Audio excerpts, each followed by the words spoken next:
YTPK es presentado por Bebidas Nativas del Paraguay para su producto Gondwana. Más que agua, una joya. Con los auspicios de Drelisman Abogados, Pretor, CMS. Declaramos victoria a la incertidumbre. Con el apoyo de Full Office Librería, Electrodomésticos, Electrónica y más. Metiri Soluciones de Recursos Humanos y GDM, Gestión de Mantenimiento. Un programa de BDO Auditores y Consultores y Capital Humano. Construimos vínculos.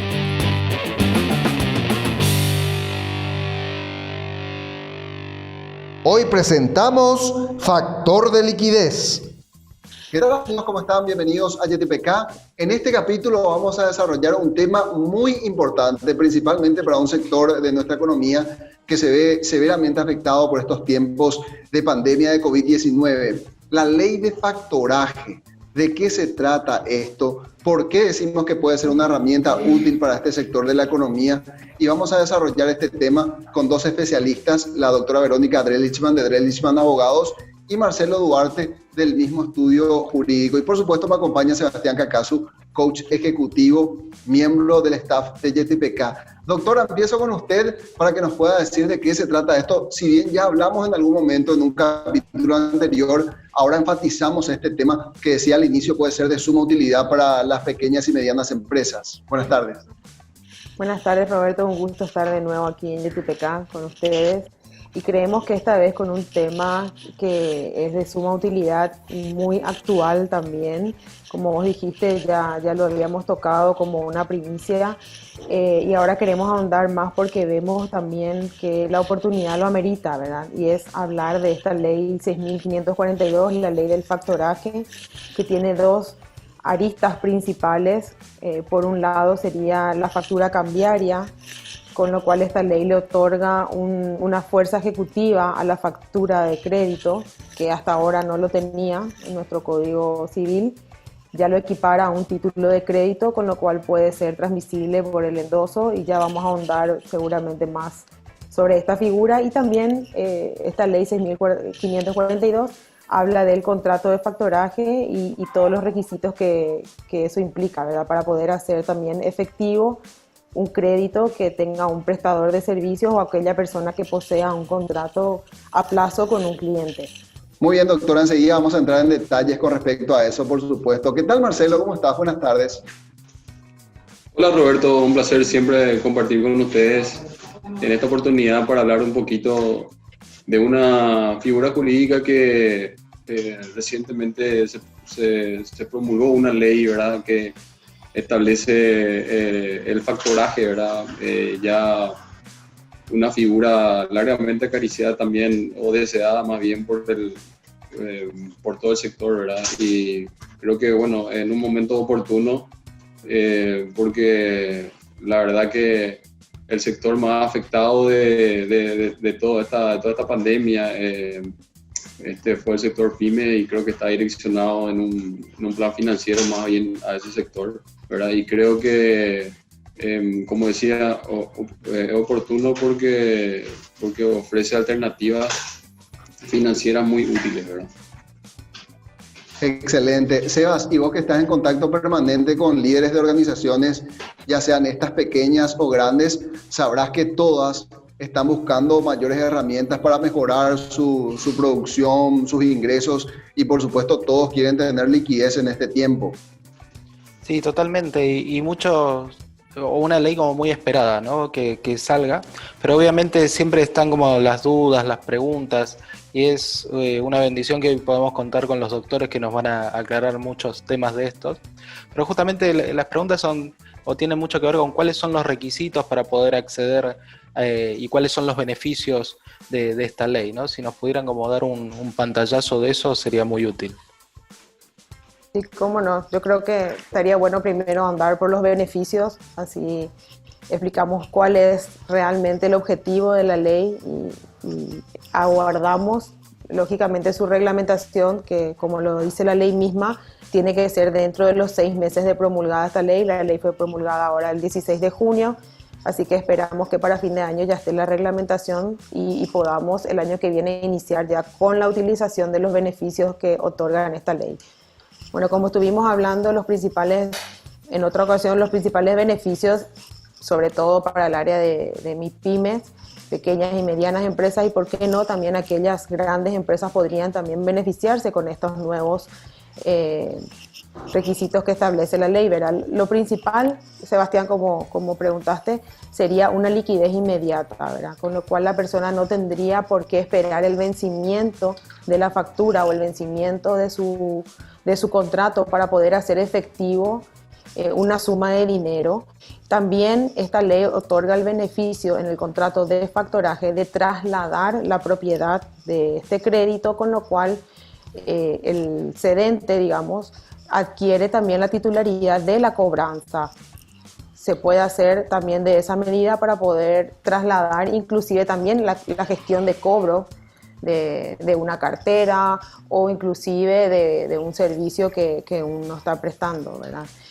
Bueno, lógicamente otro beneficio también es que esta persona no va a tener deudas innecesarias. Como va a tener una liquidez inmediata, tampoco este tipo de figura jurídica genera una deuda para la empresa que se va a beneficiar con eso. Y por supuesto, puede servir también como un apalancamiento para dar un pequeño paso o para salir de esa inestabilidad que en este momento muchas pequeñas y medianas empresas estarían sufriendo, ¿verdad? Doctora, ahí tengo una consultita. Cuando yo opero en virtud de lo que establece esta norma con mi factura crédito, a la persona a la que le emití la factura, ¿debo comunicarle que voy a operativizar esto, que voy a hacer la transacción?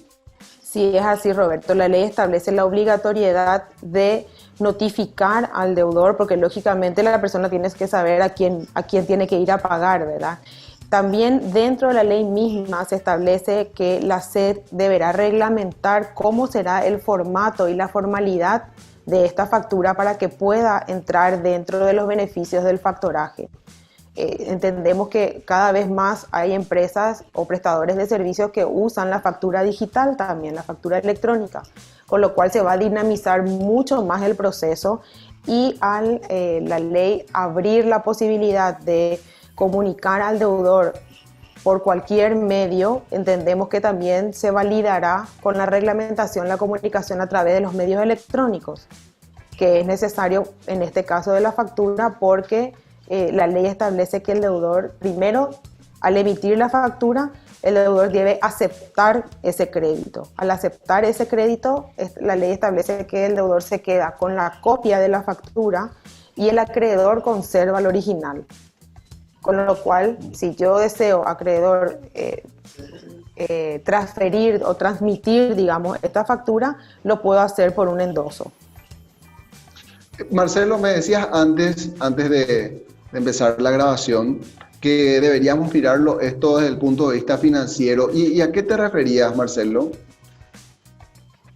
Sí, bueno, fundamentalmente porque hay empresas, ¿verdad? Sobre todo en estos tiempos, que quiebran por problemas de flujo de caja, ¿verdad? El factoraje es una herramienta muy útil en ese sentido porque ofrece liquidez inmediata, ¿verdad?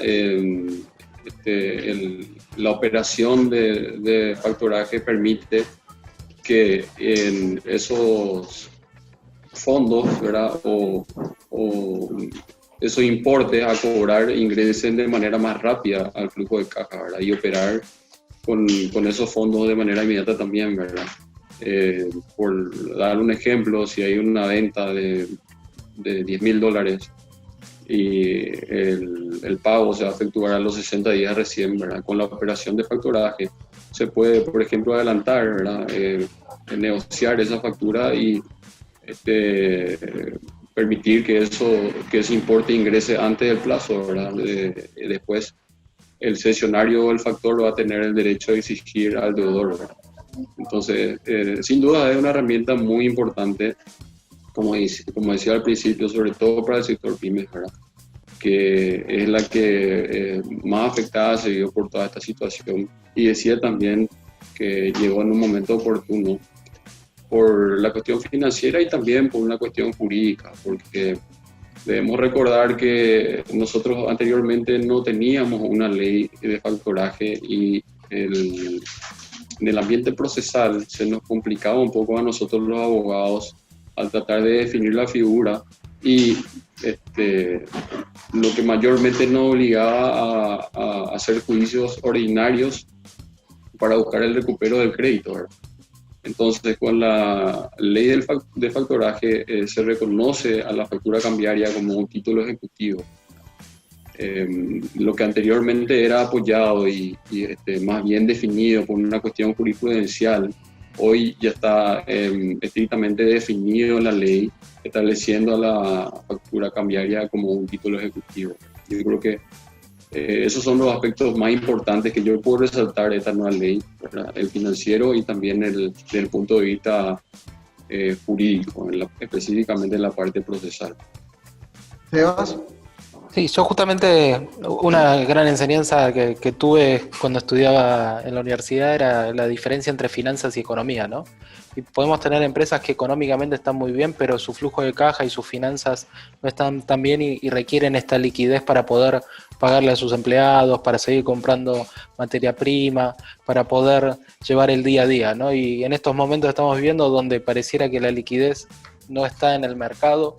Yo creo que esta herramienta aporta muchísimo para la liquidez de las empresas y más las pequeñas y medianas empresas que hoy son las más afectadas.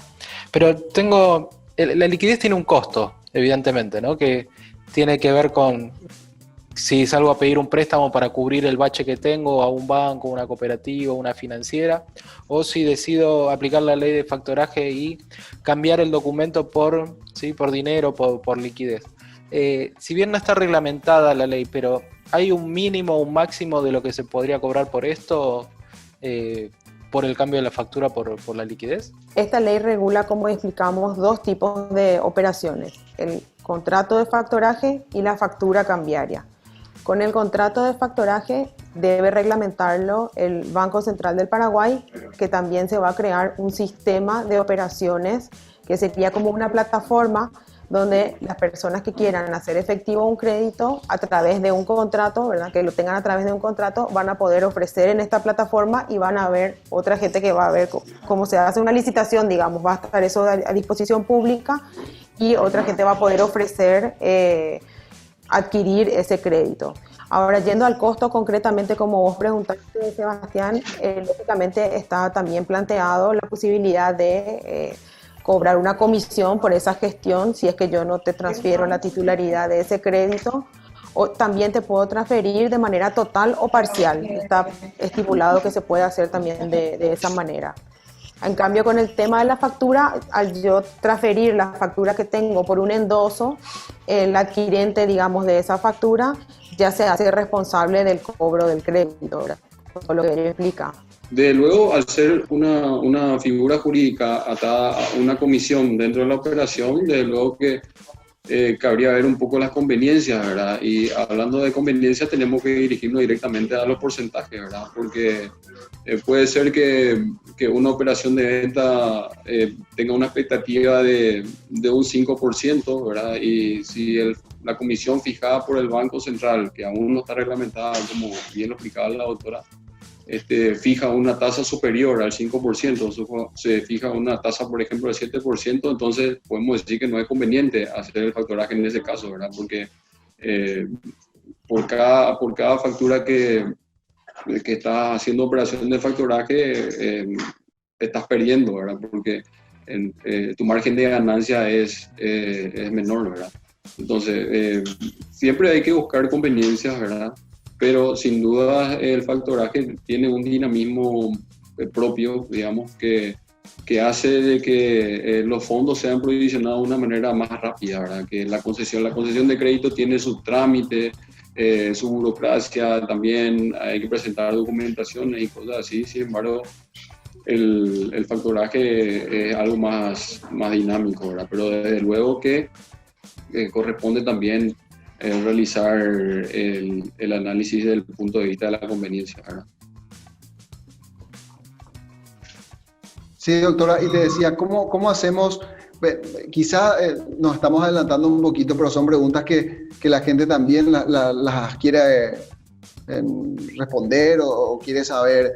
Decía, cuando endoso la factura, ¿los términos del acuerdo se da entre ambas partes o cómo se define? ¿Está establecido eso en la ley? Sí, entre ambas partes, Roberto, en ese caso de la transferencia de la factura. Por supuesto, la ley establece una serie de requisitos que tiene que tener la factura para poder ser una factura cambiaria, ya que, como dijimos, es un nuevo tipo de título de crédito que vamos a tener nosotros ahora habilitado. Y lógicamente también en la ley se establece que la SED va a reglamentar cuáles son los otros requerimientos que va a necesitar la factura para poder constituirse como factura cambiaria. Pero en ese caso, si el endoso ya es transferible la factura por endoso y el cobro de algún tipo de descuento o comisión es entre las partes.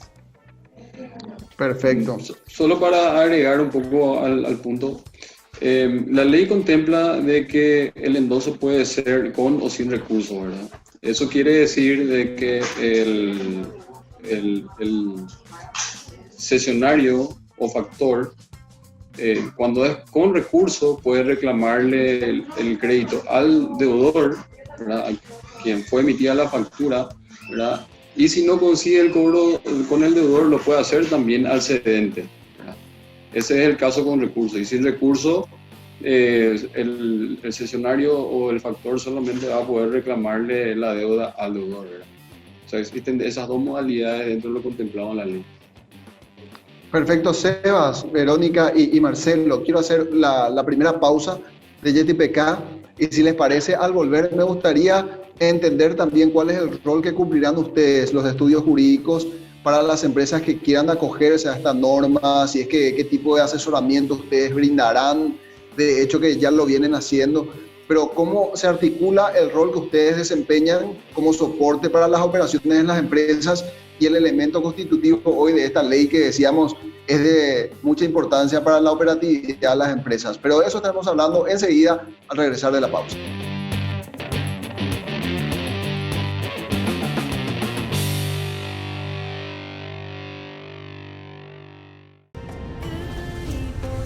Esto es Gondwana, un agua que esperó por millones de años para que la descubras. Su calidad es el resultado de millones de años de filtrado entre piedras y areniscas. Llega directo a nuestros envases especialmente diseñados para mantener la pureza del agua, porque el agua más pura del mundo no se hace, se descubre. Gondwana, más que agua, una joya.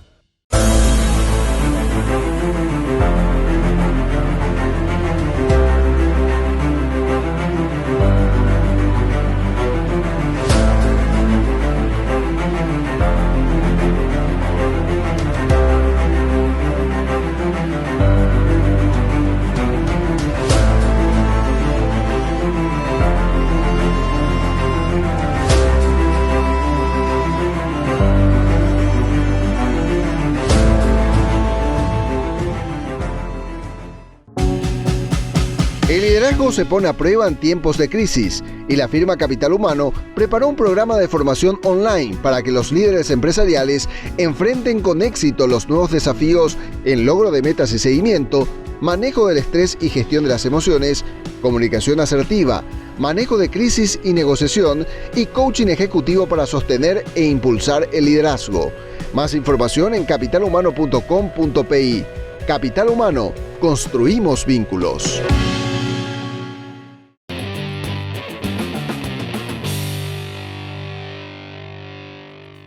Seguimos en YetiPK, tenemos muchas dudas todavía para trasladárselas a los especialistas del estudio jurídico Drell-Lichman Abogados.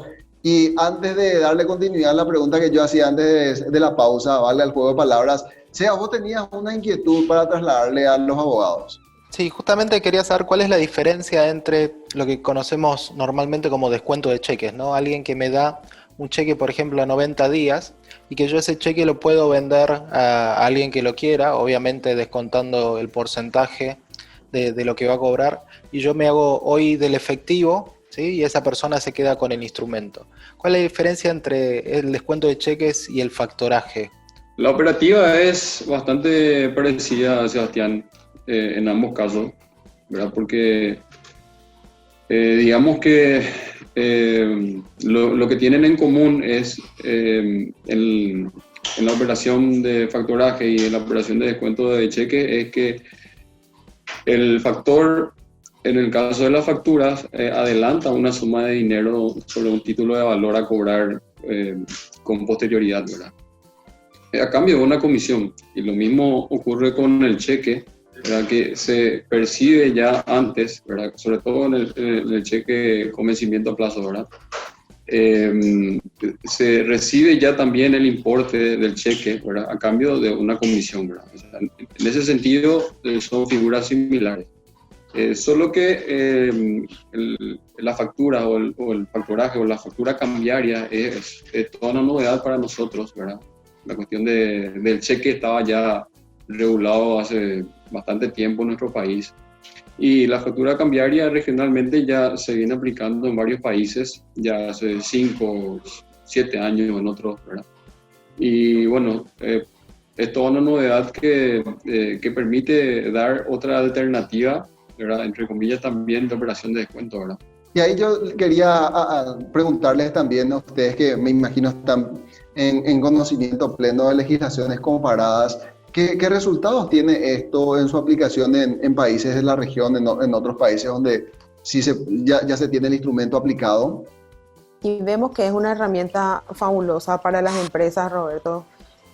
Sobre todo, justamente hace poco estuve viendo una charla sobre el factoraje en México, también en Chile, y estaban diciendo que fue uno de los elementos más utilizados en este momento, en esta crisis financiera, económica, global, porque no solamente las empresas lo están usando como para su sustento, su mantenimiento en el mercado, sino también de repente les es más dinámico y más favorable que obtener un crédito, sacar el beneficio del factoraje para abrir una nueva unidad de negocios, de repente para algún tipo de expansión dentro de lo que se pueda en este momento. Entonces lo ven como una herramienta muy maleable, también muy accesible en estos momentos, y vemos que su uso en Paraguay puede ser realmente bastante beneficioso para las pequeñas y medianas empresas. Y allí, ya que metiste el contexto actual, Verónica, qué interesante esto, porque estamos viendo un mercado que tiene liquidez, digo, en el sistema financiero, pero que no está logrando conectarse con el que hoy está necesitando ese dinero. Hoy las pymes se quejan de que no están aplicando comillas para ser sujetos de crédito, y desde el sector financiero reconocen que el elemento riesgo, el sobreendeudamiento, tiene hoy por hoy un papel protagónico más allá de las garantías que también el Estado ha ofrecido. Así que vemos la utilidad que hubiese tenido, por ejemplo, esta herramienta si es que hoy ya estaba reglamentada en nuestro mercado. Y allí trato de vuelta a instalarme en el presente, Verónica y Marcelo, para preguntarles cuántos casos tienen hoy, por ejemplo, ustedes, de gente que tiene dinero a cobrar y que lo necesita para seguir operativo y no está logrando cobrar ese dinero. Bueno, la verdad que es un tema muy interesante el que tocas, Roberto, porque tenemos una situación actual sobre el sector MIPYMES, ¿verdad? Que hay liquidez y hay fondos para la ayuda de este tipo de empresas, ¿verdad? Pero que al final no se pudieron ver materializadas por algunas cuestiones, ¿verdad? Entiéndase como la alta burocracia que imponen los bancos, porque al final es un crédito que al banco no le conviene tanto colocar con una tasa de interés rígida, ¿verdad? Con una garantía a lo mejor a su criterio disminuida, ¿verdad? Y eso hace de que al final estos fondos que con buena intención se puso a disposición del sector no lleguen al destino final, ¿verdad? Hoy tenemos al mes de junio, la colocación de los fondos FOGAPI fueron entre el 20 y 30%, ¿verdad? O sea, es muy poco aún lo que se colocó, ¿verdad? Y al estar orientada esta ley de facturaje hacia el sector, yo creo que puede ayudar bastante, ¿verdad? Si bien esto se va a aplicar recién a partir del mes de diciembre, creo que llega como una alternativa, como una posibilidad para el sector. Y bueno, yo creo que en términos generales, respondiendo un poco a tu pregunta, hay muchos clientes que tienen crédito a cobrar por la situación actual, ¿verdad? Y eso obliga un poco a hacer trabajos de reclamaciones extrajudiciales, reclamaciones judiciales diversas también, ¿verdad?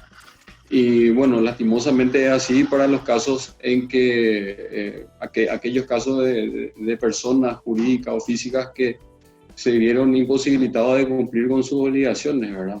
Pero yendo un poco otra vez al campo y a la figura del factoraje, es muy importante definir un poco el aspecto jurídico. La ley habla de que el contrato de factoraje debe realizarse por instrumento privado, establece ciertas condiciones, ¿verdad? Y también algunas características que deben cumplir obligatoriamente la factura cambiaria, por ejemplo, ¿verdad? Por eso es siempre tener la recomendación jurídica, sobre todo en el contrato de factoraje, para establecer los lineamientos que van a regir en la ejecución del contrato, ¿verdad? Aparte de eso, hay aspectos también legales que deben ser cuidados en toda la operación de factoraje, ¿verdad? No solamente desde el punto de vista contractual. Y bueno, el estudio jurídico ofrece su servicio justamente para cuando esto se implemente, ¿verdad? Inclusive ahora, si es que hay una consulta puntual sobre la figura o algunas dudas que se tengan en relación a eso, el estudio jurídico está abierto para disipar todo tipo de dudas. Y ahí está respondiendo al planteamiento que hacía antes de la pausa. ¿Cómo se conectan ustedes y qué acompañamiento le dan a sus clientes como para que este instrumento también se convierta en algo útil y que no me genere inconvenientes entre ninguna de las partes? Así es, Roberto. Siempre hablamos acá en este espacio y en otros también de que lo importante es asesorarse desde el inicio, ¿verdad? Y tener en cuenta la prevención más que la cura. Muchas veces cuando tenemos ya un documento conformado, un contrato cerrado, suscrito entre las partes, ya es muy difícil volver a cambiar o ajustar algún tipo de texto que sea necesario. Entonces la idea es desde el inicio de la operativa poder contar también con esta asistencia, que nada más, lógicamente nosotros nunca entramos a analizar los términos comerciales, ni las comisiones, ni la operativa, sino solamente que el documento esté de acorde con lo que establece la ley y con los requerimientos legales, sobre todo a la hora del incumplimiento, ¿verdad? Tanto sería aplicable para el contrato de factoraje como para la factura cambiaria. Sebas. Una consulta que me surge es, dentro de este marco, con esta nueva ley y con estas partes, y va a terminar siendo como un acuerdo privado entre partes, ¿quiénes avisoran ustedes que pueden llegar a ser la parte que va a financiar? ¿Van a surgir empresas privadas? ¿Van a surgir particulares que van a hacer este factoraje o van a adelantar el crédito con su propia liquidez? ¿Cómo lo ven ustedes en este marco o con las experiencias que han visto de afuera? Bueno, aquí yo creo que primero hay que ver cómo sale la reglamentación para ver quién es el que va a poder hacer este tipo de operaciones.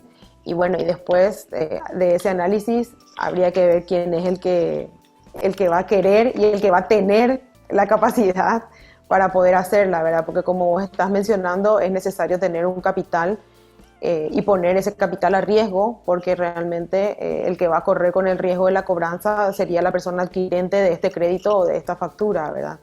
Entonces, una vez que esté la reglamentación, que realmente la necesitaríamos para ayer ya esto, porque es una ley que nos urge su aplicación, sería bueno a ver si las autoridades determinan quién quién es el que va a estar habilitado y bajo qué requisitos a poder operar con la financiación del factoraje.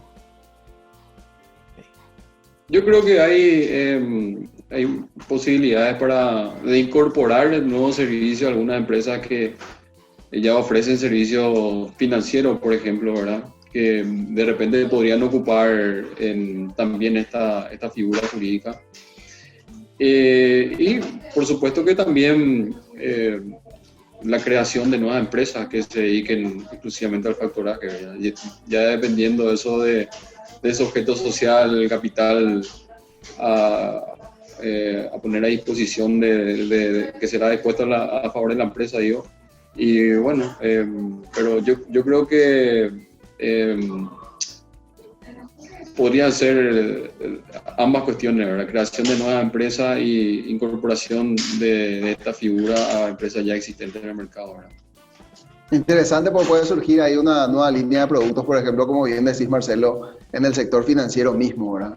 Interesado eventualmente en poder capitalizar a estas empresas, porque de alguna manera es algo que se va a cobrar en el corto plazo, si es que no hay algún inconveniente allí de por medio. Doctora, quisiera pedirte que nos des una reflexión final sobre este episodio de YTPK. Bueno, como siempre decimos, Roberto, a los empresarios, a aquellos líderes que estén atentos, que van surgiendo nuevas figuras, que si bien la situación y la crisis se ve que de repente va avanzando, y eso no podemos negar, también por otro lado existen herramientas y van a existir figuras nuevas que sin duda alguna son oportunidades para generar nuevos negocios o nuevas, ¿por qué no?, herramientas que puedan ayudarnos a sobrevivir por un lado o a buscar la manera de generar nuevos recursos, ¿verdad? Marcelo. Lo mismo, ¿verdad? Últimamente se volvió todo muy dinámico y casi por semana estamos teniendo nuevas legislaciones, decretos que van un poco cambiando un poco el panorama para bien, ¿verdad? Así que estoy de acuerdo en que hay que estar muy atentos todos, ¿verdad? Porque hay muchos cambios, seguramente vendrán otros también y es que hay que estar muy, muy expectante de todo lo que va sucediendo y tomar algunas cosas que nos benefician, ¿verdad? Para el sector empresarial, todas las facilidades que se están ofreciendo para, sobre todo, pensar en la subsistencia primero, ¿verdad? Y después en seguir creciendo, ¿verdad? Porque es un momento muy delicado, ¿verdad? Que primero hay que pensar en el sostenimiento y después ver en qué área se puede crecer, ¿verdad? Pero sin duda hay muchos aspectos que merecen ser analizados y esperando también que todo mejore, ¿verdad? Gracias, Marcelo. Gracias, Verónica. Siempre compartiendo mucho conocimiento con nosotros cada vez que les convocamos para participar de YTPK. Y la doctora Verónica mencionó una palabra que vamos a desarrollar luego de la pausa. Habló de riesgo. Vamos a hablar de eso con el gerente de consultoría de BDO, que nos va a hablar acerca del factor riesgo, cómo eso se gestiona, cómo ellos también están ofreciendo sus servicios desde la consultoría para las empresas. Y Sebastián Cacaso, en el último bloque de este episodio, nos va a hablar de algo muy interesante, más aún en estos tiempos de incertidumbre. ¿Cuál es el nuevo rol que debe asumir un líder en una organización? Pero enseguida, al volver de la pausa, vamos a estar hablando de riesgos. La firma de auditoría y consultoría BDO desarrolló un plan de respuesta empresarial a la pandemia de COVID-19. El objetivo es la continuidad del negocio sobre la base de la comunicación interna y el sostenimiento de 3 pilares de ejecución: protección legal, protección económico-financiera y reorganización interna. Conozca más ingresando al sitio www.bdo.com.pi. BDO, líderes en servicio excepcional al cliente.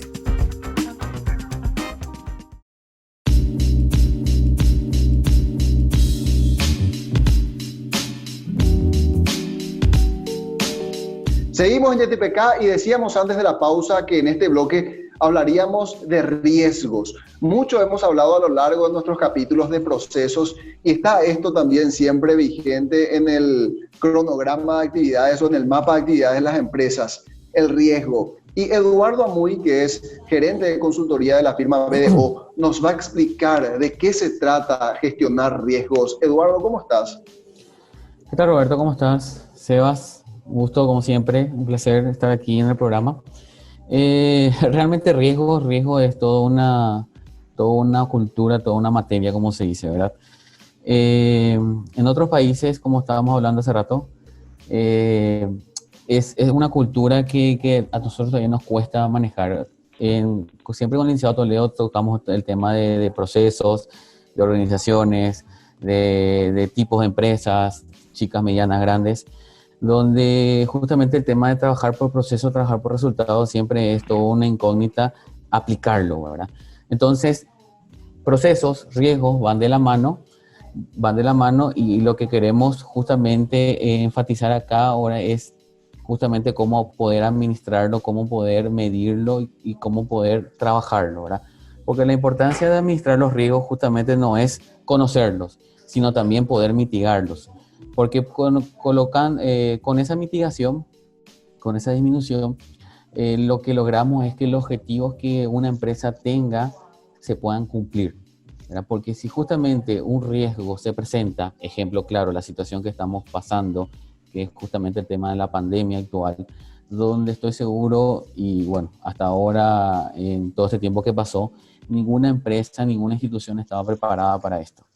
Entonces, ¿qué tuvieron que hacer durante el camino? Reinventarse en el tipo de negocios, reinventarse en las situaciones que lo llevan día a día, reinventarse en sus gestiones, ¿verdad? Justamente para seguir obteniendo ese producto, ese resultado que buscan en sí.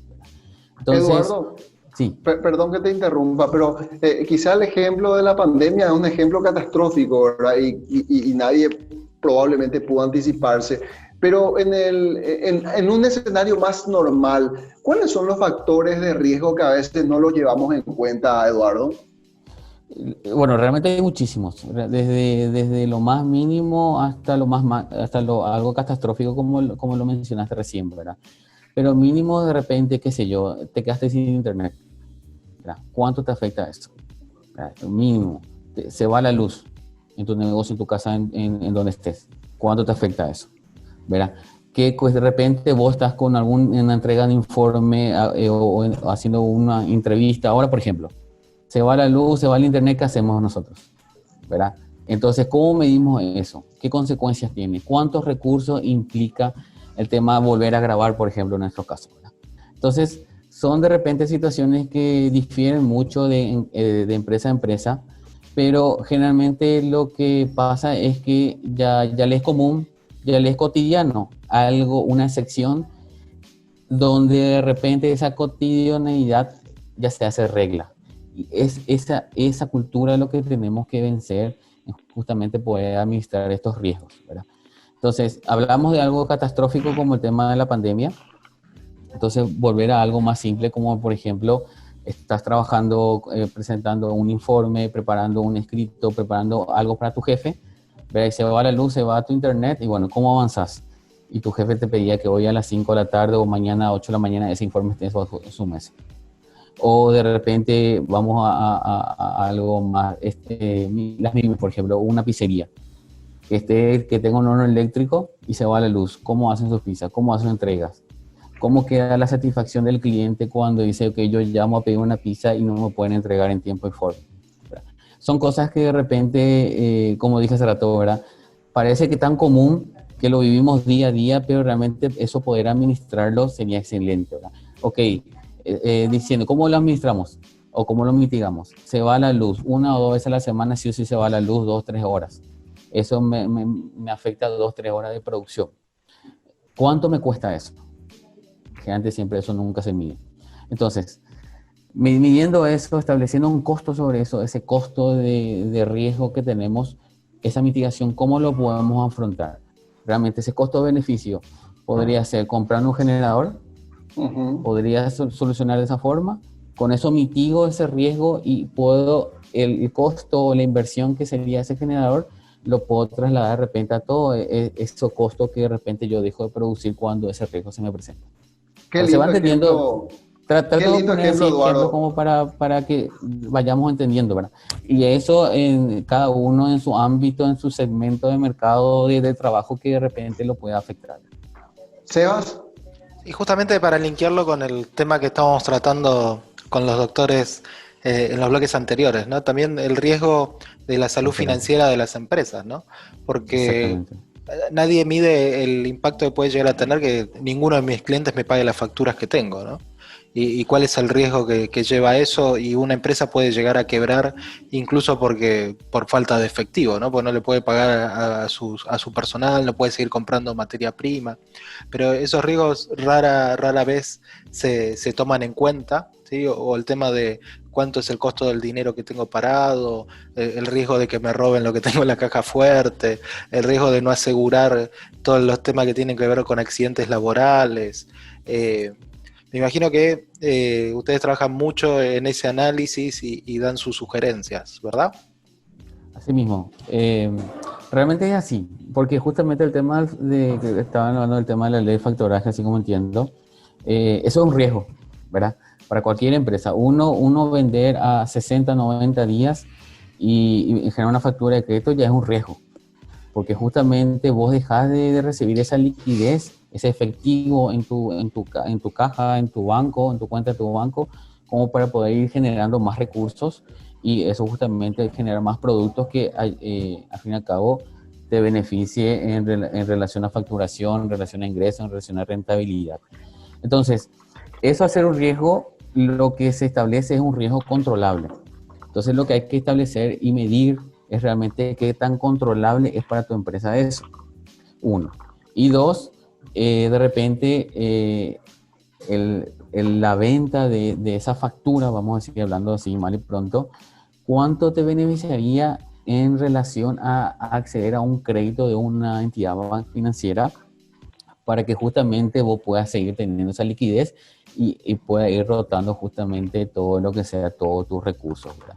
Entonces ahí se pone en la balanza cuál te beneficia mejor, y bueno, evidentemente como un gerente o un tomador de decisiones o un dueño de empresa, puedes decir, tomar una decisión lo más correcta posible, ¿verdad? Que vos beneficie, sabés, que se beneficie y beneficie a su empresa, ¿verdad? vos sabés que a mí me lleva a una reflexión y ahí me conecto también contigo, Sebastián. Una reflexión hasta de carácter cognitivo-conductual del ser humano, porque aquí tenemos que empezar a tener conciencia de riesgo. Cuando vos dabas el ejemplo de los apagones, por ejemplo, hasta lo más normal que ocurre en nuestro país es que se corta la energía eléctrica, lastimosamente. Pero la gente piensa en el generador como un costo, como algo que no quiero gastar, porque no visualizo, a pesar de que me es natural que se corte la energía, de que en algún momento esto va a impedir mi productividad. Entonces espero que ocurra el evento antes que gastar ese dinero en algo que todavía no me genera un inconveniente. Por eso planteaba el tema de la conciencia de riesgo, Eduardo. Sí, así mismo. Vamos a otro ejemplo. Todos los supermercados, todas las estaciones de servicio tienen generadores. Imagínate que en un supermercado se vaya 2 o 3 o 4 horas la luz, ¿verdad? Ejemplo claro, vayamos directamente. Uno deja de cobrar, porque las cajas no tienen, que es uno de los más importantes.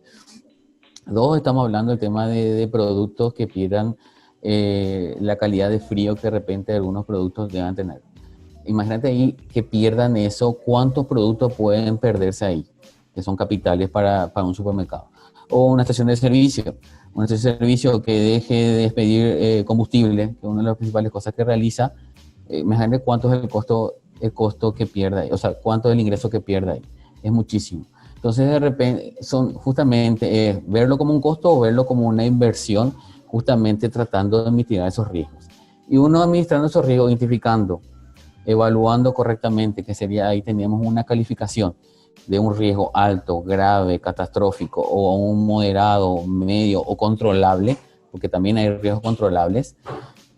Uno va a poder, o sea, uno puede tener o realizar una toma de decisiones de un dueño como para decir, ok, realmente esto es un costo o es una inversión, o realmente es un beneficio que puede ayudar a que mis objetivos empresariales se puedan cumplir, ¿verdad? Sebas.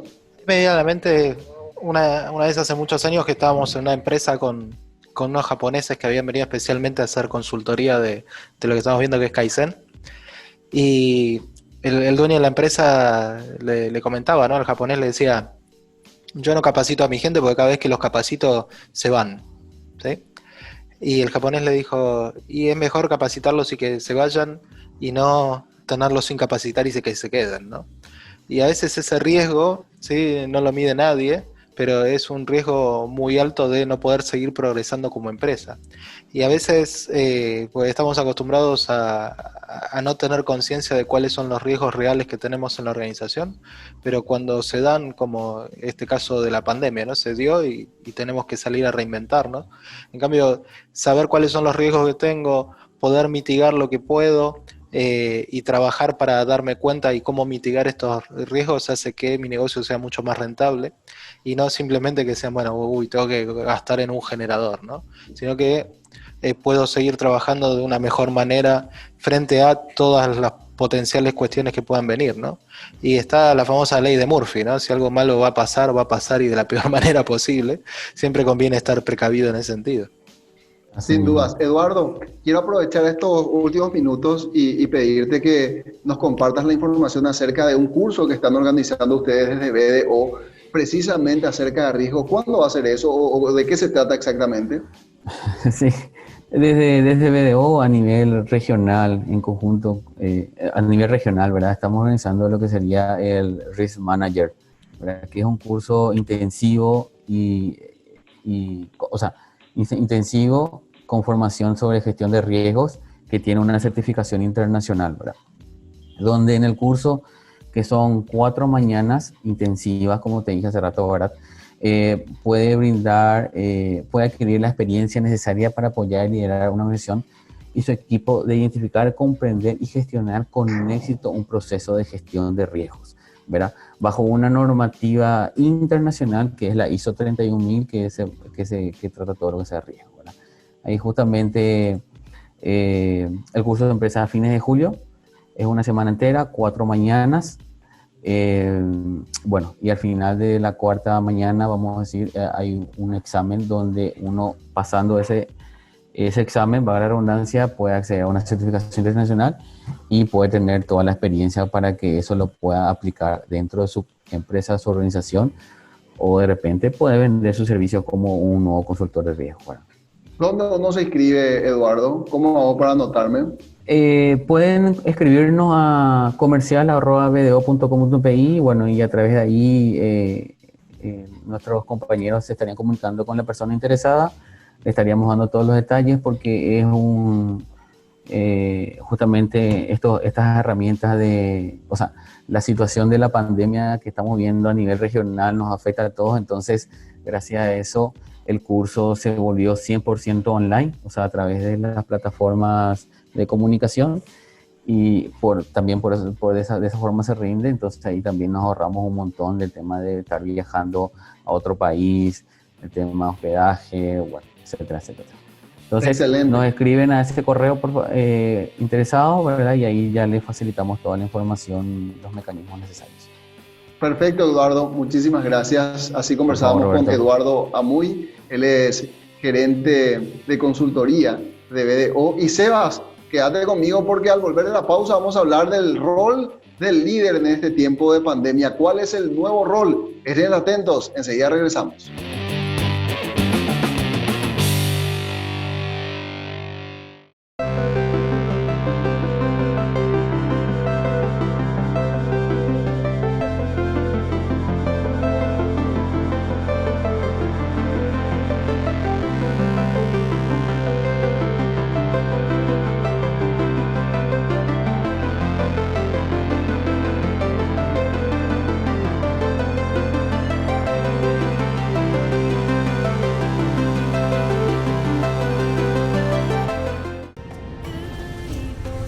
Esto es Gondwana, un agua que esperó por millones de años para que la descubras.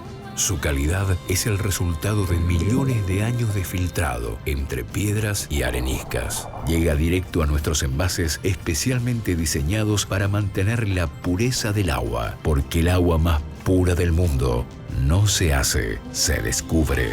Gondwana, más que agua, una joya.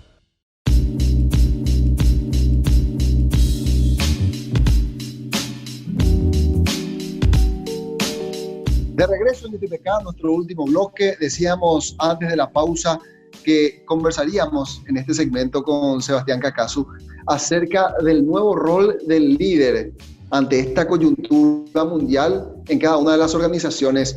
Y pareciera ser como una frase muy trillada, Sebastián, decir vamos a hablar de liderazgo, pero hoy más que nunca se puede notar, y lo digo por experiencia propia, la necesidad de un buen liderazgo para poder salir de esta situación de incertidumbre, Sebastián. Sí, así es, y como decía bien Darwin, ¿no? La evolución se da por la supervivencia del más apto, no necesariamente del más fuerte. Lo que estamos viendo hoy en las organizaciones es organizaciones demasiado estructuradas o rígidas son las primeras que están cayendo. ¿Y cuál es la diferencia de organizaciones que sí están sobresaliendo? Tiene que ver mucho con los liderazgos que hay dentro de esta organización. Y a mí me gusta hacer esta metáfora de dónde estamos hoy parados, ¿no? Y en las empresas hoy somos como unos barcos grandes que están llenos de agujeros. Esta pandemia ha hecho muchísimos agujeros en el piso del barco. Y lo que estamos viviendo es una gran incertidumbre. ¿Dónde queda tierra firme? ¿Sí? Nadie lo sabe. Nadie sabe realmente cuándo vamos a llegar, pero cuál es la función y la misión de cada uno de los participantes de la organización. Primero, empezar a tapar los agujeros que tenemos. Y segundo, remar todos hacia el mismo lado, porque no tenemos tiempo que perder, el agua está entrando y si queremos realmente llegar a destino todos juntos necesitamos remar fuerte y para el mismo lado.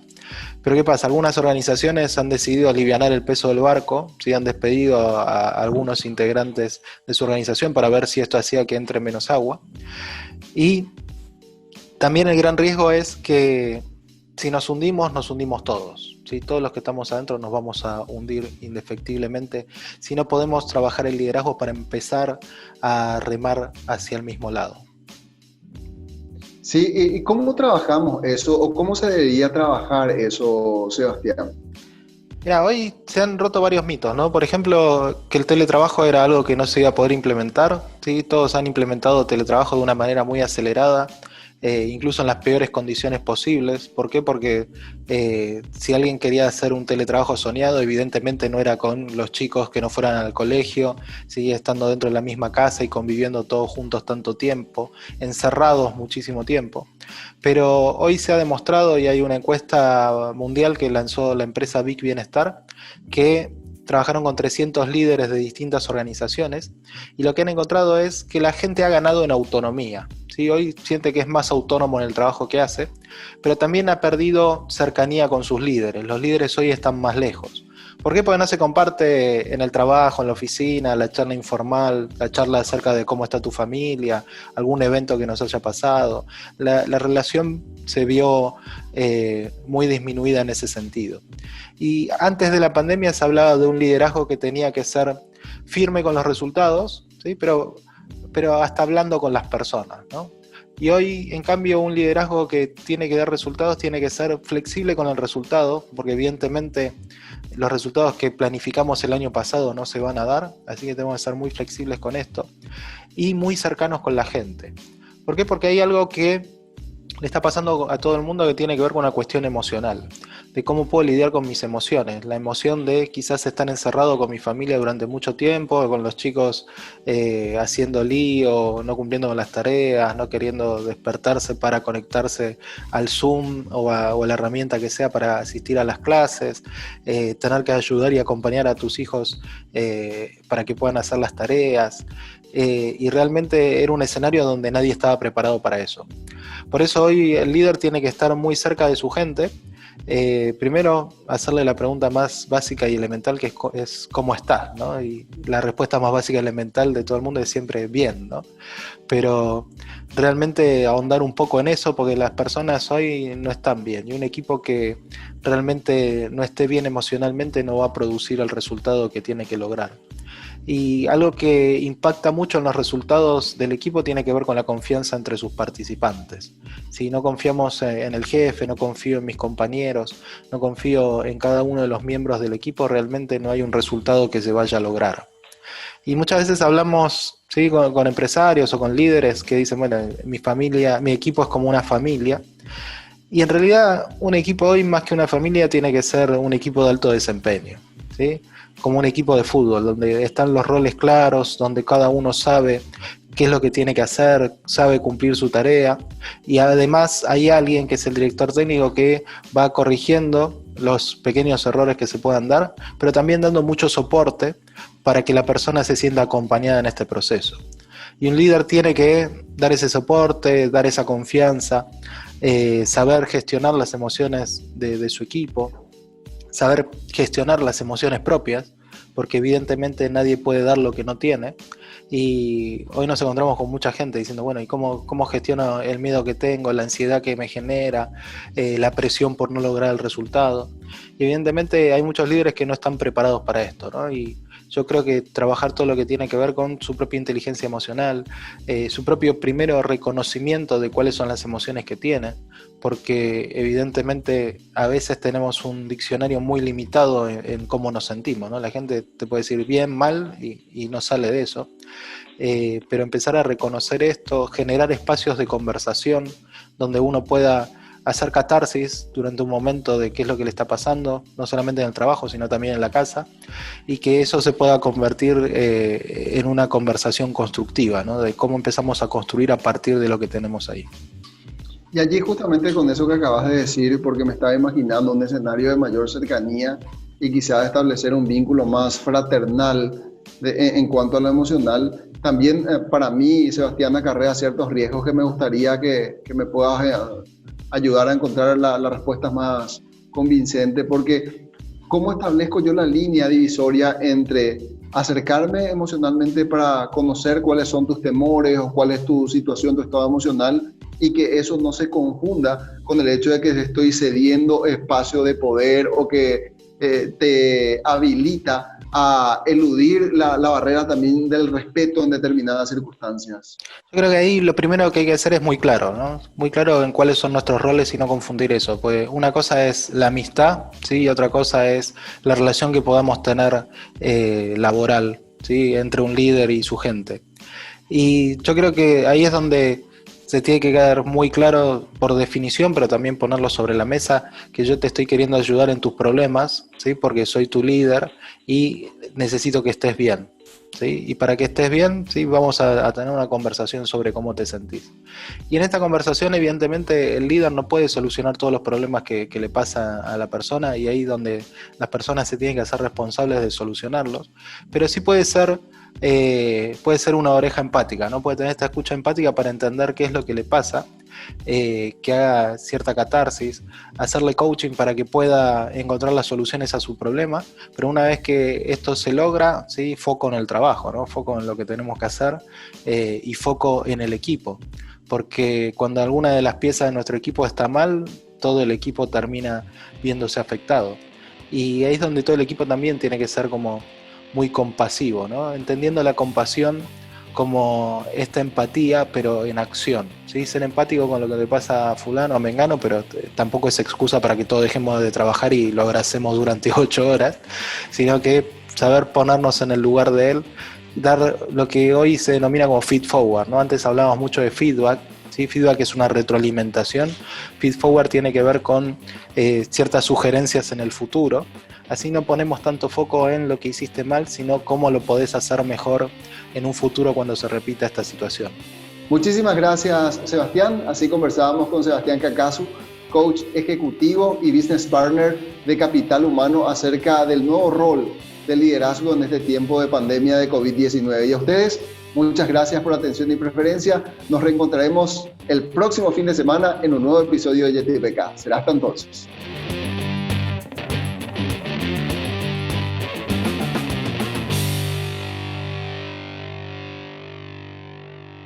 YetiPK fue presentado por Bebidas Nativas del Paraguay para su producto Gon Guana, más que agua, una joya. Con los auspicios de Drelisman Abogados, Pretor, CMS.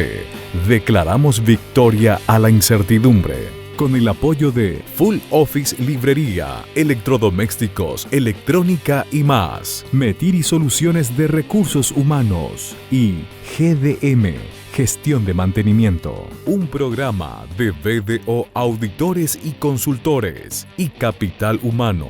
Construimos vínculos. Una producción de Brain Studio.